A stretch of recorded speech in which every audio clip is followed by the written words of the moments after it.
Bismillahirrahmanirrahim. Alhamdulillahi Rabbil Alamin. Wabihi nasta'in ala umurid dunya wad din. Wassalatu wassalam ala al-mabu'uthi rahmatan lil alamin.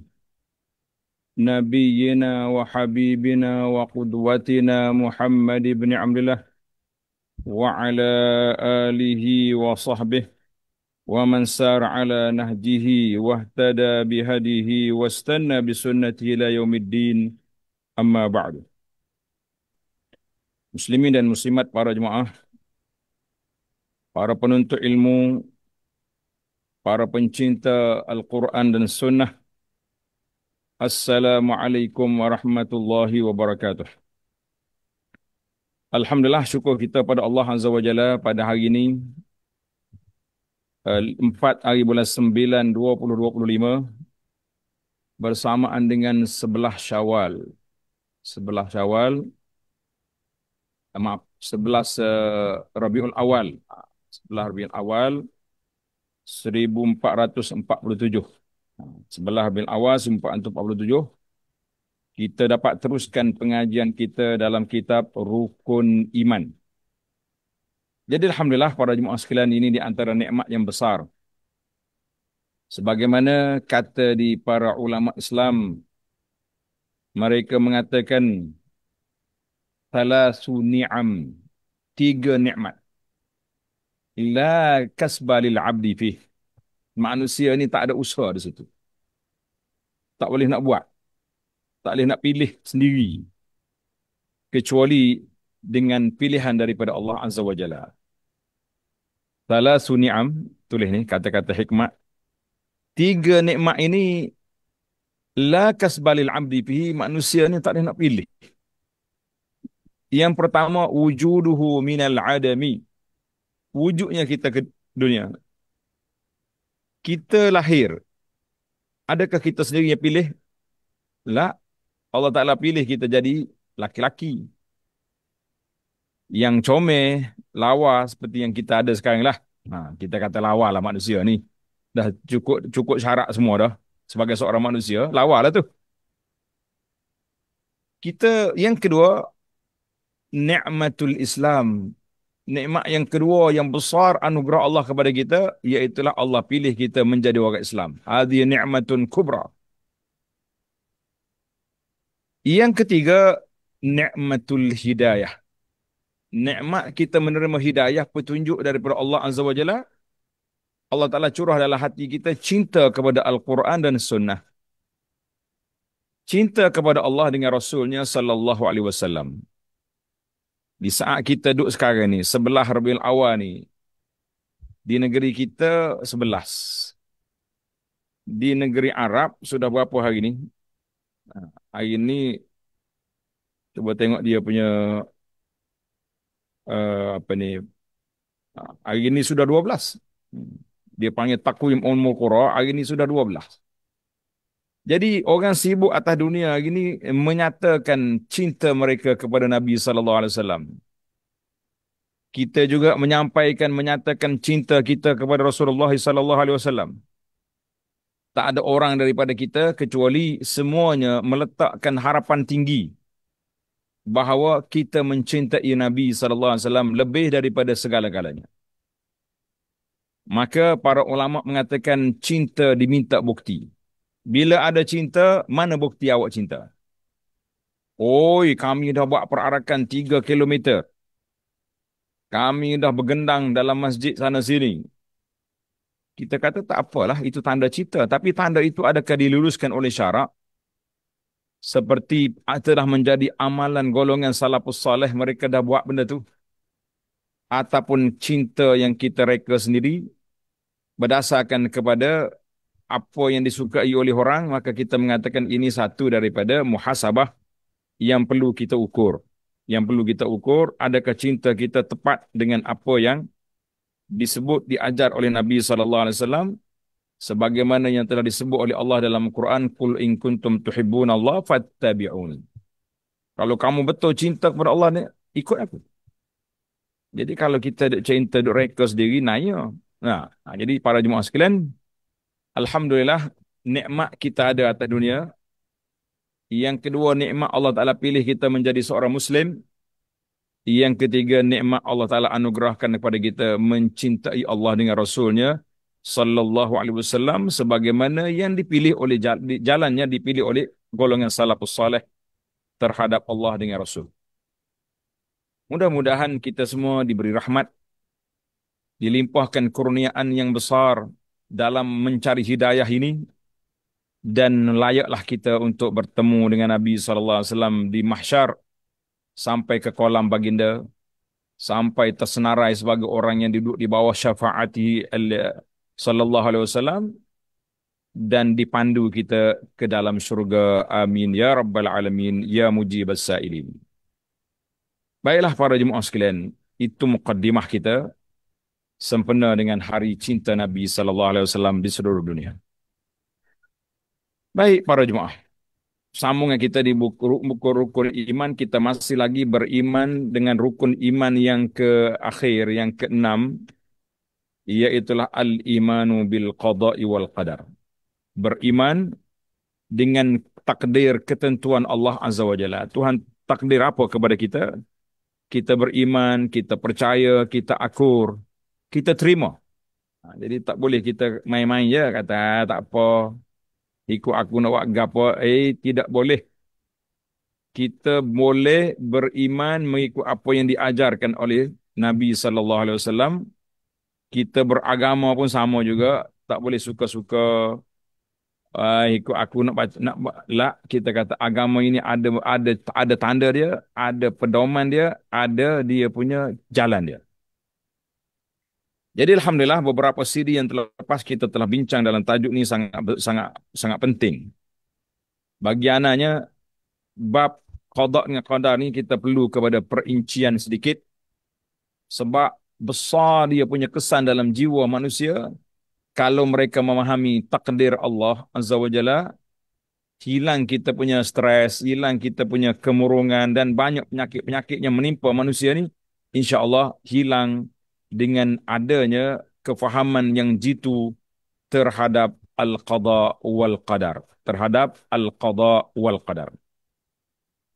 Baik para jemaah sekalian, dalam siri yang lepas kita dah bincang tentang ar-rida bil qada'i wal qadar. Bagaimana seorang itu kena reda? Alhamdulillah, mudah-mudahan ia menjadi satu motivasi besar. Sambungan kita bagi jemaah yang ada kitab, bagi pelajar yang ada kitab, muka surat 163. Muka surat 163 iaitulah aqsamul hidayah. Dalam bahasa Arab kata aqsamul hidayah, kategori hidayah. Ada ulama dia bagi dua. Al-hidayatu hidayatan, dua bahagi hidayah. Ada para ulama dia bagi empat. Di kita akan perincikan hari ini. Karena itu, Ana selalu pesan kepada para pelajar, para pencinta ilmu, supaya ada pen di tangan. Ada kalam di tangan. Sebab apa kita nak ada kalam? Supaya para jemaah boleh memahami, boleh tulis apa yang kita belajar ni, biar orang kata yang ada dalam kitab kita baca, yang tak ada dalam kitab kita catat, tambah, supaya kita benar-benar memahami tajuk yang sangat penting ini, insya-Allah. Baiklah, dalam kitab ni dia bagi dua hidayah. Dalam kitab yang ada di tangan tuan-tuan ni ada dua bahagian hidayah. Dia panggil hidayatul al-irsyad, tulis kau Arab ni, hidayatul al-irsyad. Satu lagi dia panggil hidayatul taufik, hidayatul at-taufik. Jadi dua hidayah ni kita perlu, sangat-sangat perlu. Ada satu hidayah diusahakan oleh manusia dan hidayah yang kedua di bawah kuasa Allah Azza wa Jalla semata-mata. Tak boleh nak kontrol kita. Cuma kita boleh minta, kita boleh usaha biar dapat. Jadi para jemaah kena belajar al-hidayah tu, hidayah ada dua. Satu dia panggil hidayah irsyad, yang kedua hidayatul taufik. Hidayatul irsyad, hidayatul taufik. Baik. Yang pertama, hidayah al-irsyad. Tulislah, nak suruh bunyi arak sikit. Bila kita ini kelebihan bertalaki. Bila kita bertalaki, yang tak ada dalam kitab tu kita tulislah dah. Nama dia Hidayah tu Al-Irsyad. Nah, nanti di akhir kuliah nanti saya nak para jemaah ulang kaji balik apa nama hidayah yang pertama. Jawabnya hidayah tu Al-Irsyad. Hidayah bimbingan, tunjuk ajar. Ha. Hidayah memimpin manusia kepada kebenaran. Hidayah memimpin manusia kepada kebenaran. Gapo dia kerja? Ini kerja siapa ni? Kerja memimpin manusia kepada kebenaran ni kerja siapa? Jawab dia bagi umat ini sudah pastinya kerja Nabi sallallahu alaihi wasallam. Kerja Nabi kita Muhammad sallallahu alaihi wasallam. Nabi kerja dia pagi, petang, siang, malam, hujan panas, ribut petir, dia akan kerja, dia akan usahakan supaya umat ini dapat memahami, dapat menerima Islam, dapat mengenali Allah, dapat mengenali Rasulullah sallallahu alaihi wasallam dan dapat beramal dengan ajaran syariat yang diturunkan oleh Allah Azza wa Jalla ini. Itu dia panggil hidayah tu al-irsyad. Jadi tugas dia siapa? Yang pertama sekali tugas dia Nabi sallallahu alaihi wasallam. Tak ada orang lain dah. Tugas Nabi itu tak ada lah orang lainnya. Yang kedua tugas apa? Disambung oleh para sahabat radhiyallahu anhum. Sahabat yang mulia telah menyambung tugas yang mulia ini. Sahabat yang mulia telah menyambung tugas yang mulia ini. Habis zaman sahabat, dia panggil zaman tabi'in. Ingat dah, dia punya mata rantai agama ini duduk di Nabi sallallahu alaihi wasallam. Kemudian sahabat. Orang lepas pada sahabat nama dia tabi'in. Selepas daripada tabi'in nama dia atba'ut tabi'in. Kemudian dia umumkan sebagai ulama salafus salih. 3 qurun yang mufaddalah yang pertama. Kemudian disambung-sambung-sambung sampailah sama kita ini. Dan kita ini termasuk dalam mursyid. Mursyid itu mana orang yang membimbing manusia. Mengajak manusia. Apa dia ni? Kempen manusia. Kalau bahasa Kelantan dia panggil kecek. Dah. Kecek manusia itu maknanya kempen. Ajak manusia supaya beriman pada Allah Azza wa Jalla, maka itu dia panggil hidayatu al-irsyad. Mana dalil? Dalil firman Allah Ta'ala, wa innaka latahdi ila siratim mustaqim. Wa innaka latahdi ila siratim mustaqim. Dan sesungguhnya engkau wahai Muhammad sallallahu alaihi wasallam memberi petunjuk dengan Al-Quran itu ke jalan yang lurus. Jadi kerja Nabi irsyad. Ajak orang, kempen orang, gaya orang, bawa orang, semua itu kerja Nabi. Dia panggil irsyad. Ayat ini dalam surah Asy-Syura ayat 52. Habis satu lagi. Ya, hidayah yang kedua yang besar, eksklusif. Hidayah khas. Kuasa dia tak ada pada Nabi, tak ada pada Sayyidina Abu Bakar, tak ada pada Umar, hanya ada pada Allah Azza wa Jalla semata-mata. Ini besar ni. Hidayah ini hanya ada pada Allah Azza wa Jalla faqat. Manusia lain tak boleh campur. Dia panggil hidayah tu taufiq. Hidayah membuka hati manusia supaya menerima Islam. Melapangkan dada manusia supaya beramal dengan syariat. Membuka kekuatan keteguhan manusia supaya istiqamah dengan Islam. Itu dia panggil hidayah tu at-taufiq. Hidayah tu taufiq ni duduk di bawah kuasa Allah Azza wa Jalla semata-mata, bukan kuasa orang lain. Kita kena ingatlah. Ini adalah anugerah Allah dan limpah kurnianya kepada hamba-hambanya yang bertakwa. Orang yang bertakwa, maka Allah Ta'ala akan beri kepada dia kelebihan yang tersebut. Hidayah ini tidak ada yang berkuasa mengurniakannya selain daripada Allah Azza wa Jalla, termasuk para malaikat, termasuk baginda Nabi sallallahu alaihi wasallam pun tidak dapat memberikan hidayah taufik. Hidayah taufik ini kuasa eksklusif khas untuk Allah Azza wa Jalla semata-mata, orang lain tak boleh campur. Orang lain tak boleh campur, maka kita mengatakan ini yang besar, yang perlu tuan-tuan kaji sekarang, selidiki bagaimana kita nak dapat hidayah tu taufik daripada Allah Azza wa Jalla yang maha berkuasa, yang maha bijaksana. Manakah dalil? Tak ada siapa yang boleh beri hidayah taufik lain daripada Allah. Mana dalil? Tuan-tuan tanda. Dalil dia surah Al-Qasas. Surah Al-Qasas ayat 56. Innaka la tahdi man ahbabt. Walakin Allah yahdi man yasha. Innaka la tahdi man ahbabta. Walakin Allah yahdi man yasha. Sesungguhnya engkau wahai Muhammad sallallahu alaihi wasallam tidak berkuasa untuk memberikan hidayah petunjuk kepada sesiapa yang engkau kasihi supaya dia menerima Islam, tetapi Allah jualah yang berkuasa memberi hidayah petunjuk kepada sesiapa yang dia kendakinya menurut undang-undang peraturannya. Ayat ini ada kisah.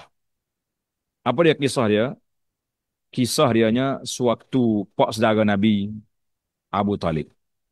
Abu Talib ni dia sayang sangat ke Nabi sallallahu alaihi wasallam. Abu Talib ni sayang sangat ke Nabi sallallahu alaihi wasallam.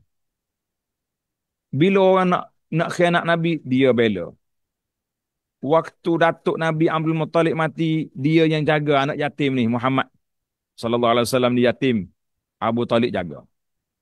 Lepas pada tu bila Nabi dah besar, dia yang jaga. Dia kahwinkan dengan Sayyidah Khadijah. Kemudian bila dah terima wahyu, dia bela pula walaupun dia tak terima. Akhirnya Abu Talib sakit. Ini ayat ini sangat tragis. Sangat orang panggil sesak nafas kita. Sempit dada rasa. Bila Abu Talib nak mati, Abu Jahal dengan geng-geng dia buat shift jaga Abu Talib. Kenapa? Dia bimbang Nabi SAW mempengaruhi Abu Talib yang menyebabkan Abu Talib mengucap dua kelima syahadah masuk Islam. Empat. Bila Nabi pergi rumah Abu Talib, penyaga-penyaga apa-apa Abu tu dah ada kat situ. Duk likungi Abu Talib. Jaga supaya Nabi tak boleh dekat. Dalam kitab sirah kata, bila Nabi masuk rumah Abu Talib, contohnya kita kata, orang sakit kan, tidur kat depan ni, dekat ujung ada kosong. Mana Nabi boleh duduk dekat dekat dengan muka pak saudara dia. Geng-geng kafir musyrik ni, Quraisy ni lompat pergi duduk situ. Penuhkan tempat kosong, bimbang takut Nabi SAW ambil tempat yang tersebut. Allahu Akbar. Inilah jahatnya. Tapi Nabi cekal. Sayang dia ke Abu Talib. Nabi rempuh masuk. Nabi ajar Abdul Muttalib mengucap, Ya Ammi, Qul la ilaha illallah kalimatan uhajjulaka biha indallah. Pak cik, ayah, kalau kita tak panggil ayah lah. Nah, moga ayah Abu Talib duk bela dia, duk jaga dia. Ayah, katalah la ilaha illallah. Dengan kalimah ini, sepatah kata ini, saya nak bawa hujah, nak jadikan hujah, nak bawa pembelaan Pak Cik di hadapan Allah Azza wa Jalla. Abu Talib duk tengok ke Nabi sallallahu alaihi wasallam. Ammi, qul la ilaha illallah kalimatan uhajju laka bi indallah. Katalah Pak Cik. Katalah. Nabi rayu Abu Talib. Abu Jahal duk celek mata tengok. Lek, kalau kita kat gitulah ada. Lek. Atarghabu an millati Abdul Muttalib, mu nak tinggal dah agama tok ayahmu. Akhirnya Abu Talib mengikrarkan bahawa wa ana ala millati Abdul Muttalib. Aku kekal dengan agama Abdul Muttalib yang tidak Islam. Dia mati. Mati dan tak mau mengucap dua kelima syahadah. Ketika itu pak saudara dia Abbas radhiyallahu anhu, dia kata, Ya Muhammad, pak saudaramu ni, adik-beradik aku ni, sayang sangat dia kamu. Pelik nah dia sayang kamu. Apa yang kau bantu boleh bantu dia? Nabi kata, aku nak bantu apa, dia tak mengucap dua kelima syahadah. Itu pun dengan syafaat Nabi, Allah Ta'ala letak ya kaki Abu Talib tu dalam neraka, yang lain-lain tu duduk luar tapi mendidih sampai ke otak. Maka di saat kesedihan Nabi sallallahu alaihi wasallam Allah Taala turun, innaka la tahdi man ahbab, walakinnallaha yahdi man yasha. Wahai Muhammad sallallahu alaihi wasallam, engkau tak mampu nak beri petunjuk kepada orang yang engkau sayang. Abu Talib buat saudaramu engkau sayang sangat-sangat. Semua orang tahu Nabi sayang kepada Abu Talib, tapi Nabi tak boleh petunjuk. Walakinnallaha yahdi man yasha. Tapi Allah yang memberi petunjuk pada siapa yang dikehendakinya. Maka di sinilah para ulama mengatakan bahawa hidayatut taufik hanya di bawah kuasa Allah, bukan kuasa Nabi, bukan di bawah kuasa para malaikat al-kiram. Tak ada siapa yang ada kuasa, hanya Allah Azza wa Jalla yang berkuasa. Baik, itu dalam kitab kita ni amat ringkas. Dia letak kepada kita basic je. Nak tahu kita tahu hidayah tu dua bahagi. Tetapi para ulama membahagikan hidayah ada empat kategori. Ana dah cakap dah dalam bab qada dengan qadar ni, insya-Allah ana berusaha untuk panjangkan sikit sebab tajuk ni penting. Sebelum tu lupa, tajuk cerita Abu Talib, Allahu Akbar. Kata di para ulama ahli motivasi kata rubba sudfatin. Tulis yang pandai Arab tu. Rubba sudfatin khairu min alfi mi'ad. Mana tulis Arab tu tulis? Rubba sudfatin khairu min alfi mi'ad. Boleh jadi surfah ni yang mana benda yang spontan. Kita tiba-tiba ya kita jumpa kawan yang kita nak jumpa lama. Lebih baik daripada kita buat 1,000 janji. 1,000 janji tak dapat nak jumpa. Oh, aku sibuk, aku busy. Pop, jumpa sekali. Alhamdulillah Allah takdir kita jumpa sini. Itu dari sudut qadar dengan qadar. Karena itu salah orang cakap bila dia ada jumpa dengan kawan, walaupun dia tak ada temu janji awal, tapi tiba-tiba kita jumpa. Contohnya kita berhenti di stesen bah ke, di airport ke dah. Saya nak balik daripada Mekah, awak nak pergi ke KL. Jumpa ke airport. Wih, Masya Allah. Oh, ya akhi. 20 tahun, 30 tahun dah tak jumpa. Boleh jadi, ini ayat yang tak betul. Boleh jadi Allah takdir kita jumpa sini. No. Apa boleh jadi? Engkau dah jumpa, orang tak panggil boleh jadi. Orang kata, Alhamdulillah, Allah takdirkan kita bertemu pada hari ini. Itu yang betul. Ini ayat salah. Ayat salah, dia kata boleh jadi kita, boleh jadi Tuhan takdir. Malaysia dah. Boleh jadi, boleh tu kalau benda tak kalau kemungkinan. Yang sekarang ni bukan kemungkinan, memang dah jadi. Dah. Yang sekarang ni memang dah jadi, bukan lagi kemungkinan. Baik. Jauh tu kita pergi. Sebab dia masuk dalam qada dengan qadar. Masuk dengan ketentuan Allah. Masuk dengan ketentuan Allah. Jadi kita buat. Yang anda nak cakap tadi, takdir Allah Ta'ala-nya, insya-Allah. InsyaAllah. Kuliah Maghrib malam ni, ana akan syarahkan kitab Ar-Rahiqil Makhtum.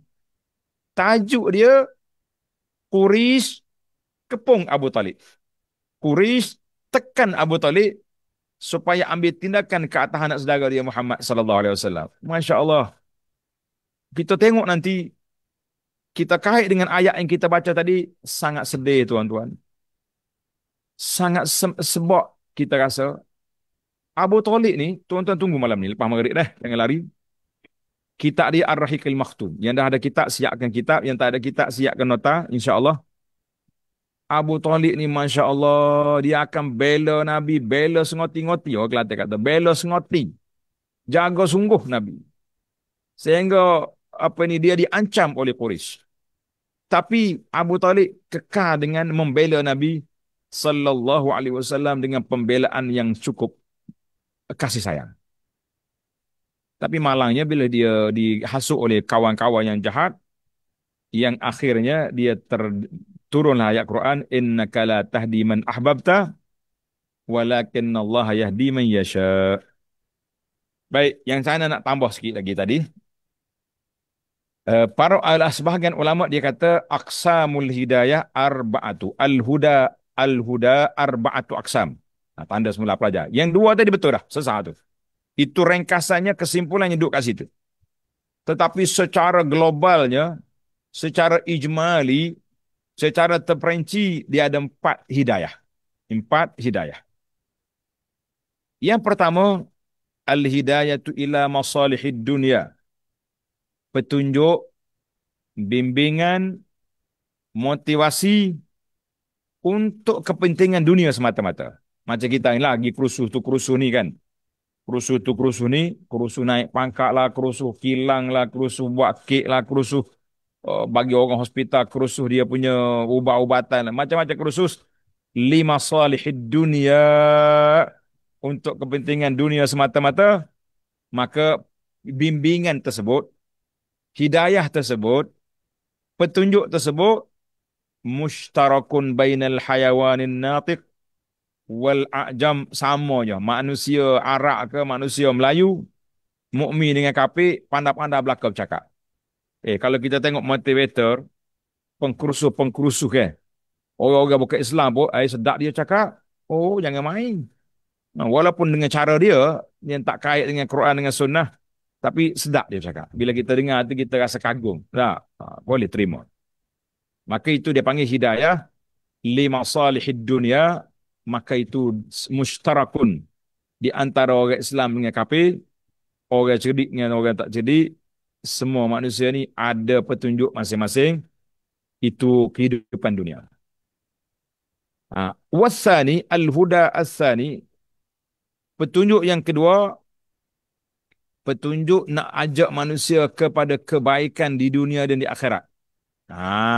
Kebaikan dunia dan akhirat, maka petunjuk inilah Allah Ta'ala hantar mari Rasul alaihi wassalatu wassalam. Allah Ta'ala hantar mari para Rasul, para Nabi, para Anbiya, dan diturunkan kitab-kitab kepada Rasul-Rasul, pada manusia. Maka hidayah ini, semua orang yang mukallaf, yang cerdik, yang ada ilmu, yang ada kemampuan untuk memahami dan bercakap, maka merekalah al-hadi, pembimbing, petunjuk kepada jalan yang baik. Maka di sini bermula dengan siapa? Bermula dengan Nabi sallallahu alaihi wasallam dan orang-orang yang selepas daripada dia, maka itu dia panggil dia. Nah, maka datanglah ayat, contohnya ayat sini, wa amma samudu fahadainahum fastahabbul ama 'alal huda. Adapun kaum Samud, kami telah beri petunjuk pada dia. Kaum Samud, apa nama nabi dia? Siapa ingat tulis? Kaum Samud, siapa nabi dia? Saleh. Kaum Ad, nabi dia Hud. Ingat dah. Dalam Quran, di antara cerita yang banyak diulang-ulang, kaum Samud, kaum Ad. Liz, sebab dua negeri ni, kaum Samud duduk di Al-Ula, duduk di Madain Saleh. Dia panggil Al-Hijr. Itu laluan orang Quraisy pergi ke Syam. Kaum Ad di bawah Nabi Hud, itu duduk di Yaman. Jadi orang-orang yang Islam, orang Quraisy dia pergi berniaga di Yaman, dia lalu kot tu. Jadi peristiwa dua kaum ni memang dalam kepala Quraisy. Karena itu banyak disebut. Wa amma samudu fahadainahum. Adapun kaum Samud, kami dah beri petunjuk pada dia, Nabi Soleh dah ajar dia macam-macam. Fastahabbul ama 'alal huda, mereka memilih buta daripada pilih petunjuk. Surah Fussilat ayat 17. Dalam surah Ar-Ra'd di ayat 7, innama anta munzirun walikulli qaumin had. Kijamu ya Muhammad sallallahu alaihi wasallam hanya memberi amaran. Bagi setiap kaum ada petunjuk jalan. Ada nabi, ada pendakwah, ada asba'ul anbiya yang jalan, ada hawari. Tapi mereka terima ke tidak? Itu lain. Maka dalam surah Asy-Syura ayat 52, ini khusus untuk Nabi sallallahu alaihi wasallam. Wa innaka latahdi ila siratim mustaqim. Engkau wahai Muhammad sallallahu alaihi wasallam membimbing manusia, bawa manusia ke jalan yang lurus. Baiklah, maka jelaslah kepada kita bahawa huda di sini, petunjuk di sini, bimbingan, tunjuk ajar, tunjuk jalan yang baik, suruh larang semua sekali lah. Maka inilah dia panggil jalan Nabi sallallahu dan para pendakwah yang lain. Alhamdulillah, termasuklah kita dalam kumpulan orang-orang yang bawa manusia ke jalan yang baik, insya-Allah. Orang terima faliyahmadillah, kalau orang terima kita kata alhamdulillah. Baik kalau orang tak terima, kata alhamdulillah. Eh, pelik. Kalau orang terima alhamdulillah, kalau orang tak terima kata inat tak. Orang tak terima kita kata alhamdulillah sebab kita dah jalankan tugas. Ahlul ilmi, talabatul ilmi, penuntut-penuntut ilmu akan dipersoalkan oleh Allah Azza wa Jalla, adakah kamu telah menyampaikan atau tidak?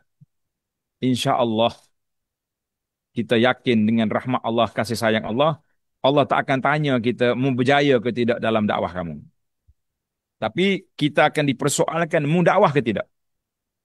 Mau ajak ke tidak orang? Mau kempen ke tidak orang ikut sunnah? Kempen. Mereka tak ikut. Tak apa.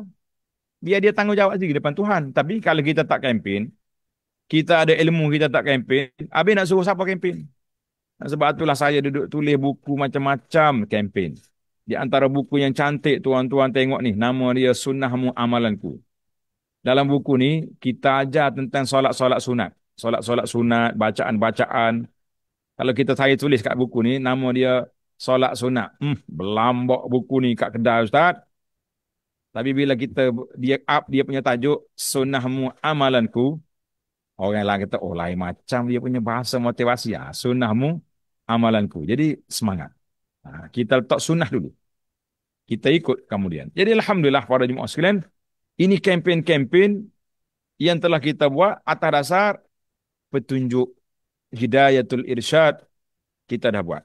Tuan terima Alhamdulillah, kalau tak terima Alhamdulillah. Liz, tak terima Alhamdulillah. Walaupun orang tak terima, tapi kita dah nyampaikan. Kita dah tunjuk jalan. Orang tak terima bukan salah kita, salah dia. Dia belum dapat hidayah. Kita doakan supaya Allah Ta'ala buka hati mereka. Alhamdulillah. Yang ketiga, yang ketiga ini eksklusif. Al-huda alladhi huwa ja'lul huda fil qulub. Petunjuk, hidayah, taufik, buka dada, buka hati orang untuk terima Islam, untuk terima sunnah, untuk terima kebaikan. Ini di bawah kuasa apa? Di bawah kuasa Allah Azza wa Jalla, tak ada kuasa lain. Nabi, ya, Nabi paling hebat dalam dunia ni dakwah dia. Kalau Nabi sallallahu alaihi wasallam berkuasa untuk memberi hidayah taufik kepada orang, orang yang pertama sekali ana yakin, orang yang pertama sekali saya yakin akan mendapat hidayah ini Abu Talib. Sebab apa? Sebab Abu Talib sayang kepada Nabi sallallahu alaihi wasallam. Diceritakan bahawa Sayyidina Ali dengan adik-beradik dia tak boleh makan kalau Nabi tak makan dulu. Maknanya sayangnya Abu Talib kepada Nabi sallallahu alaihi wasallam, dia utamakan Muhammad daripada anak-anak dia hak lain. Ramai lagi anak dia, Ali, Aqilah, ramai lagi anak-anak Abu Talib yang lain. Maknanya kalaulah kuasa hidayah itu duduk di tangan Nabi, sudah pastilah Abu Talib lah orang pertama yang dapat hidayah. Orang lain alhamdulillah sesama masalah. Khadijah awal lagi. Nah, anak-anak apa sepupu ada rumah dia Ali dah awal lagi masuk Islam. Tapi Abu Talib ni tak mau masuk Islam ni. Sehingga Allah Ta'ala bagi kata putus. Innaka la tahdi man ahbabta. Walakin Allah yahdi man yasha. Mu tak mampu nak beri petunjuk. Allah Ta'ala yang tunjuk. Yang keempat. Al-huda fil akhirah. Iaitulah petunjuk. Pembimbing. Pemandu arah untuk sampai ke syurga di akhirat esok. Maka ketika itu dia panggil dalam contohnya dalam surah Yunus ayat 9, innal ladzina amanu wa amilus salihati yahdihim rabbuhum bi imanihim biimani tajri min tahtimul anhar fi jannatin na'im. Jadi orang-orang yang beriman, beramal soleh, yahdihim rabbuhum, Allah Taala bagi hidayah kepada mereka, bawa ke mana? Pergi ke syurga. Allahumma ja'alna minhum ya Rabb. Jadikan kami dari kalangan orang itu, orang yang menerima hidayah untuk sampai ke syurga. Nah, baiklah. Kesimpulannya, kata Syekh Ibn Qayyim rahimahullah ta'ala, maratibul huda arba'atun. Maratib, kesimpulan ni. Maratibul huda arba'ah, makna petunjuk itu ada 4 peringkat, 4 martabat. Yang pertama, al-huda al-am, petunjuk umum.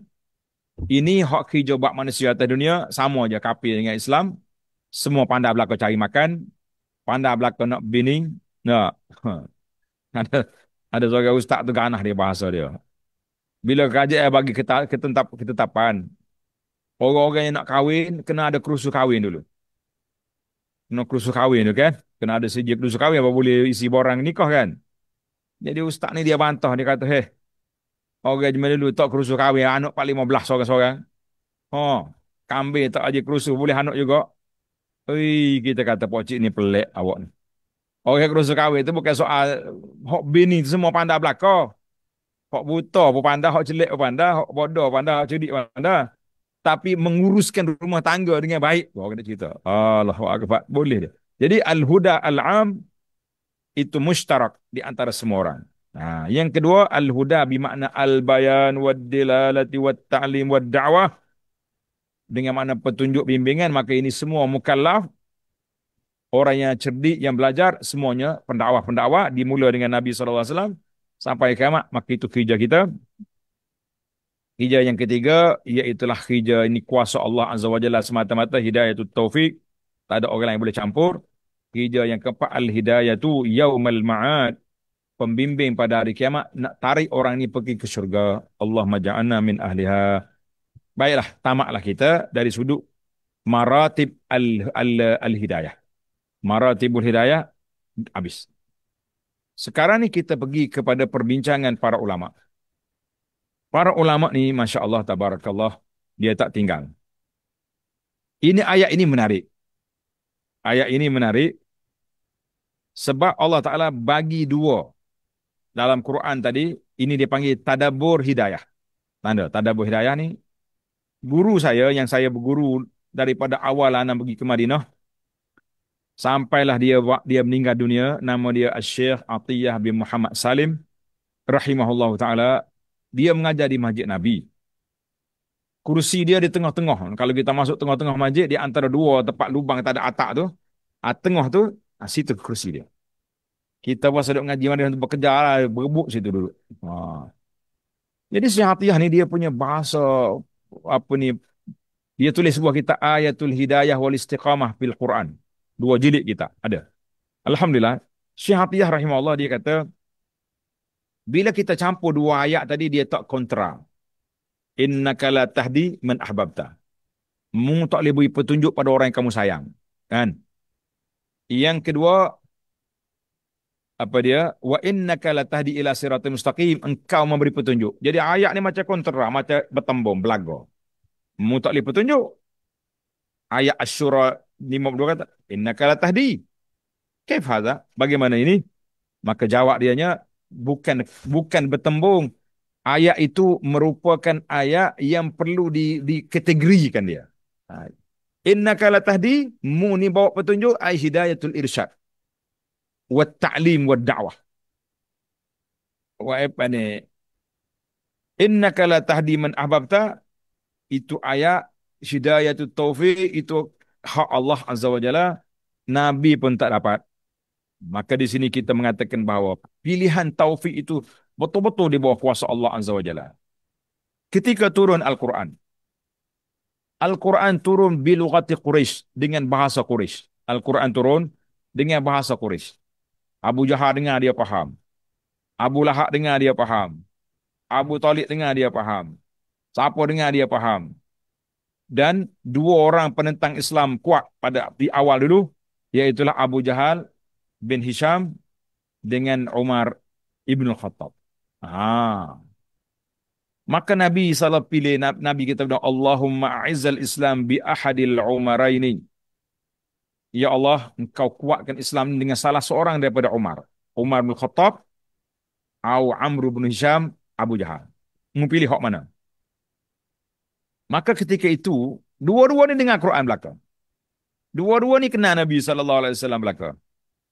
Tapi hidayah, taufik sampai ke hati, ila qalbi Umar, sampai ke hati Umar radhiyallahu anhu. Maka dialah dapatnya, dapat hidayah. Jadi Alhamdulillah, Umar telah dipilih oleh Allah menjadi sahabat Nabi. Selepas daripada itu menjadi khalifah yang besar. Karena itulah para ulama salah tadi, di awal muqaddimah saya disebut, salasu ni'amin la kasbalil abdi fiha. Tiga nikmat kita tak boleh campur tangan. Tiga nikmat ni tak boleh campur tangan kita. Yang pertama, nikmat ada. Payah tahu.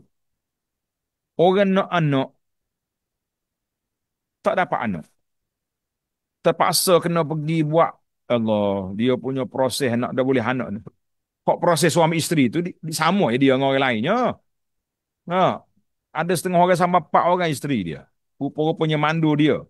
Isteri wanita tu boleh ya kalau kahwin dengan orang lain boleh anak. Dia tak boleh anak. Enggak tahu apa.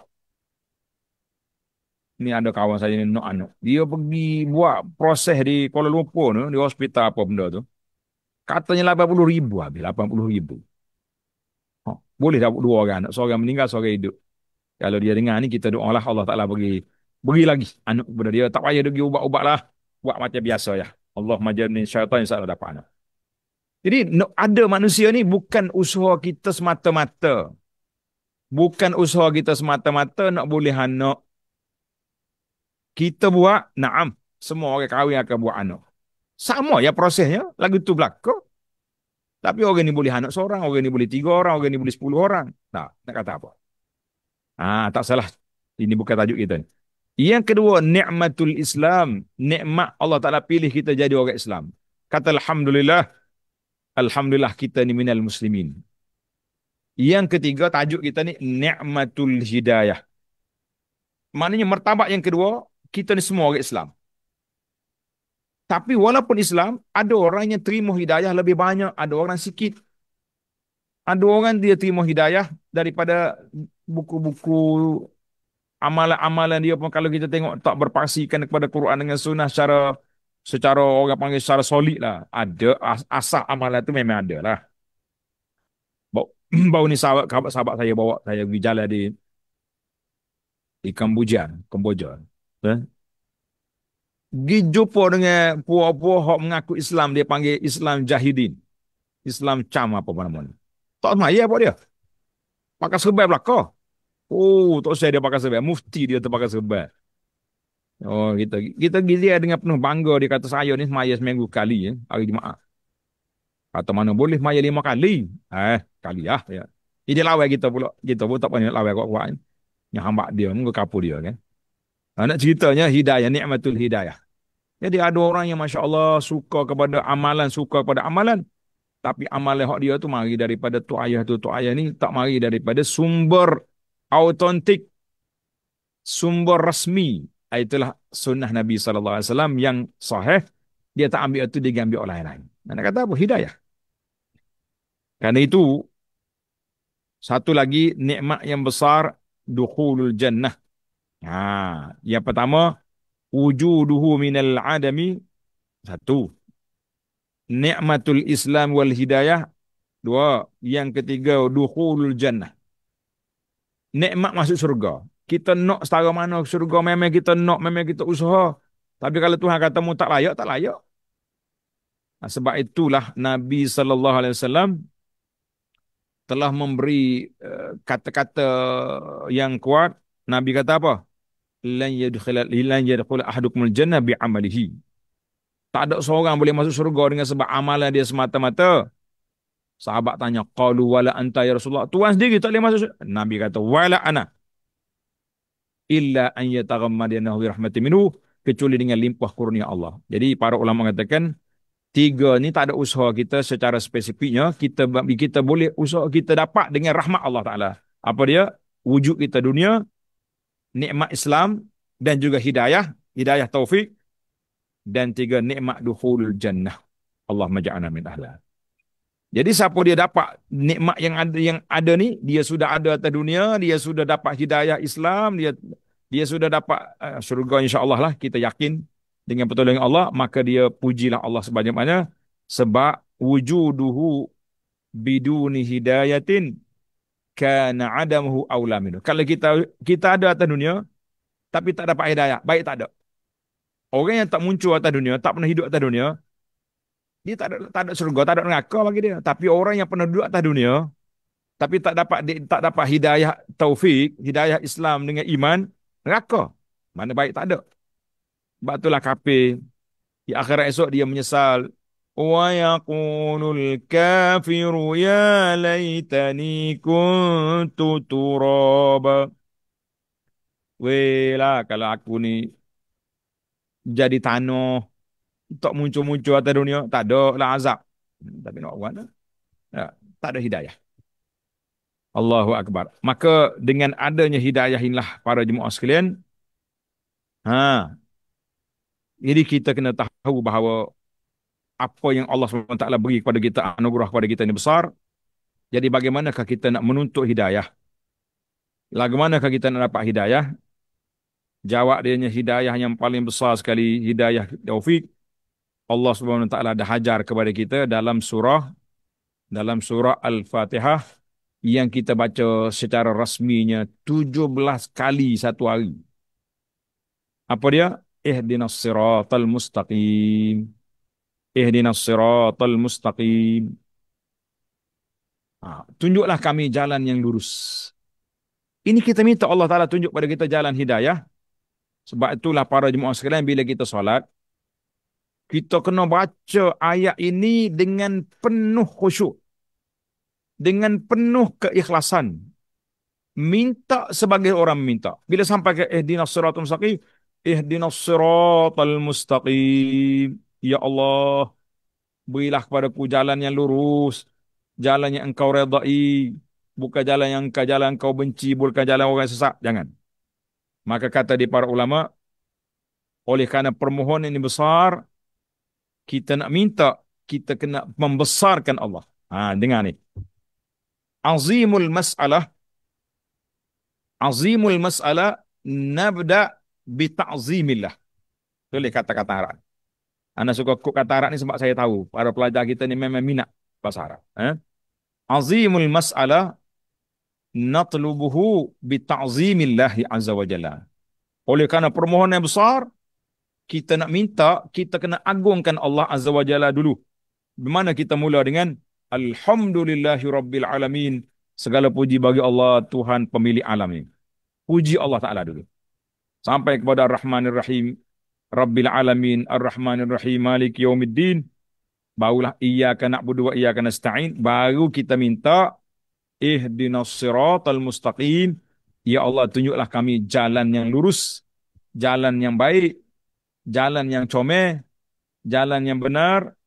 Maka ketika itulah baru kita minta. Sebab itulah anak duk perhati tengok apa yang disebut oleh Syekhuna dalam tadabbur ayat hidayah ni sangat menarik. InsyaAllah satu hari kita cuba tadabbur ayatul hidayah dalam Al-Fatihah. Kita kata jazahullahu khairah.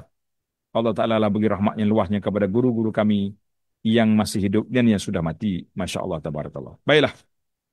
Para jemaah sekalian, sebagai penutup, kata orang kalau dah tahu masalah, hidayah tu besar kedudukannya, maka sekarang kita nak cari asbabul hidayah. Asbabul hidayah, apakah sebab yang melayakkan kita mendapat hidayah? Tuan-tuan, para jemaah, para pelajar, sila tulis tanda belaka supaya kita dapat hidayah yang diberi oleh Allah Azza wa Jalla ini. Baik. Min a'zami asbabil hidayah. Di antara sebab-sebab kita dapat hidayah, tanda ni pelajar. Yang pertama, al-imanu billahi azza wa jalla. Yang pertama, beriman kepada Allah azza wa jalla. Orang yang beriman, hidayah kepada mencintai Allah dengan Rasul itu akan datang akan meningkat sentiasa insya-Allah. Nah, sebab itulah Allah Taala sebut wa man yu'min billahi yahdi qalbah. Wa man yu'min billahi yahdi qalbahu. Siapa dia beriman kepada Allah, Allah Taala tunjuk jalan hati dia kepada mencintai Allah dengan Rasul sallallahu alaihi wasallam. Itu yang pertama. Yang kedua, takwa Allah. Kita kena hidup di bawah bumbung bertakwa kepada Allah Azza wa Jalla, iaitulah sentiasa melakukan apa yang diperintahkan oleh Allah Azza wa Jalla dan diperintahkan oleh Nabi sallallahu alaihi wasallam, iaitu melakukan ibadat-ibadat yang disyariatkan oleh Allah dengan penuh semangat.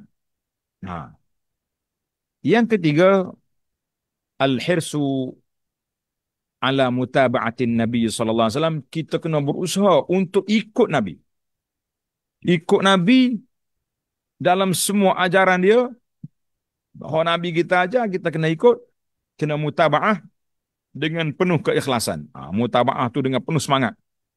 Jangan duduk main hak Nabi betapa hak orang lain. No. Kita nak ikut Nabi sallallahu alaihi wasallam, kita ni ahlus sunnah. Maka kita kena ikut sunnah Nabi dalam amalan kita. Yang ketiga, yang keempat dah. Itulah yang keempat, qiraatul Quran bitadabbur. Kita kena baca Quran dengan tadabbur. Barulah naik semangat untuk apa? Untuk kita kenal Allah Azza wa Jalla. Itu dia panggil baca Quran dengan tadabbur, baca Quran dengan tadabbur. Semua-semua kita kena tadabbur Quran.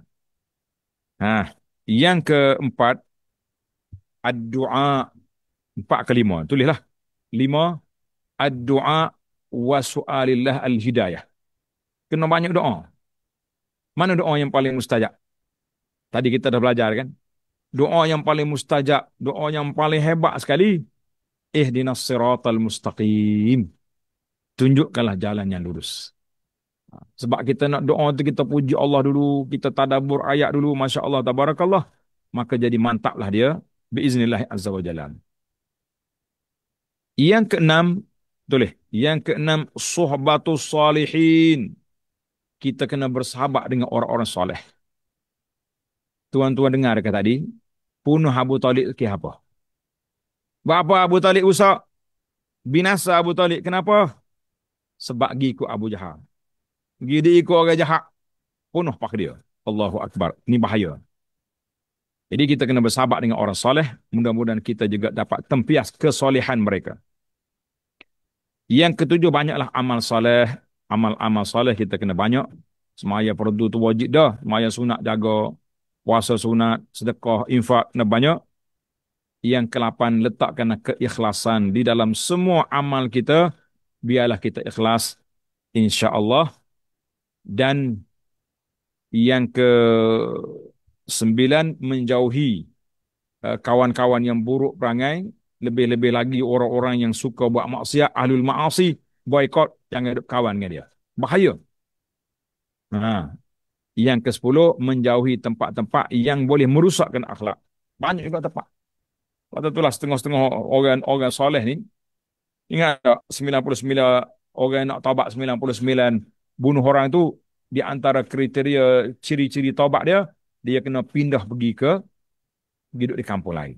Jadi insya-Allah tilka asyaratun kamilah, itulah 10 garis panduan ringkas untuk mendapat hidayah biiznillah azza wa jalla. Allahumma hdinas siratal mustaqim. Siratal ladzina an'amta 'alaihim ghairil maghdubi 'alaihim waladdallin. Wa sallallahu ala nabiyyina Muhammad wa ala alihi wa sahbihi ajma'in. Walhamdulillahi rabbil alamin. Insyaallah dalam sini yang akan datang kita akan masuk dalam bab iradatillah. Kehendak Allah Taala berapa jenis? Kita cuba huraikan dalam sini yang akan datang. Subhanakallahumma wa bihamdika asyhadu an la ilaha illa anta astaghfiruka wa atubu ilaih. Wa sallallahu ala nabiyyina Muhammad wa ala alihi wa sahbihi ajma'in walhamdulillahi rabbil alamin.